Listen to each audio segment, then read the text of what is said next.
Andriamanitra andriafako ny fahasoavan'i Jesoa Kristy Tompontsika. Amen. Vavaka isika, misaotra anao se Tompo raha amara-parina an'izao herinandro izao, ary misaotra indrindra fa ianao no antoky ny fiainanay, ary ianao no matoa izao anay. Misaotra Tompo, amin'ny anaran'i Jesoa. Amen. Ho faranantsika ny io ry havana ny mikasika an'i Josefa, izay natoky tamin'ny ataony rehetra. Ny Genesis 13:3 no akatsika an'izany. Rehefa lasa mpanompo tao an-tranon'i Potifara ary izy, dia hitan'ny vadin'i Potifara fa tsara tarehy Josefa ary bikana araka ny voalaza, dia naniry te hanao firaisana ara-nofo taminy ity vadin'i Potifara ity fa nolaviny.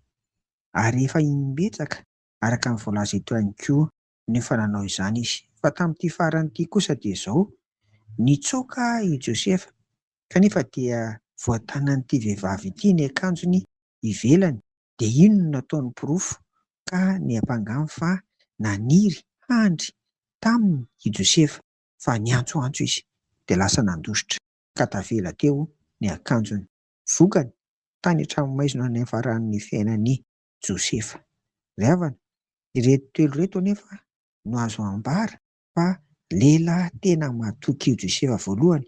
Efa imbetsaka hoy ny voalaza teo aloha, ity vadin'i Potifara ity no naniry handry taminy fa nolaviny foana satria te hijoro mandrakariva ho mahatoky eo anatrehan'i Potifara tompony izy, ary koa tena nanaja sy nankatohan'Andriamanitra fa fahotana ny fanaovana an'izany. Faharoa, naliony nitsoaka na dia voatanina ny vavy aza ny fitafiany. Tsy ao an-tsain'i Josefa mihitsy ny hoe mbola hijanona eo akaikin'ny vadin'i Potifara tamin'izany ry havana. Kinanjo anefa io fitsoahana io sy ny akanjo izay tavela teo, io no nahitany loza ka nampikatra azy.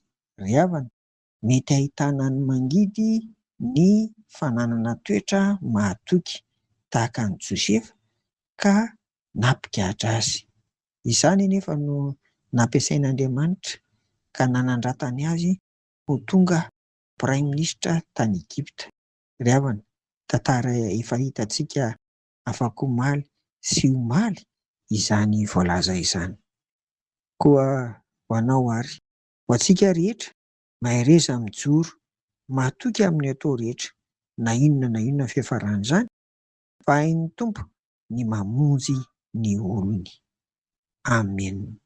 Vavaka isika, ampianaro ary izay Tompo mba tahaka ny nataon'i Josefa, mba ho vonina ahitra ao Tompo ny fiainanay tsirairay avy, indrindra izahay lehilahy, mba ho mahatoky tahaka an'i Josefa. Amin'ny anaranao Tompo naovanay izany vavaka izany. Amen. Ho aminareo ny fiadanan'i Jesoa ry havako. Amen.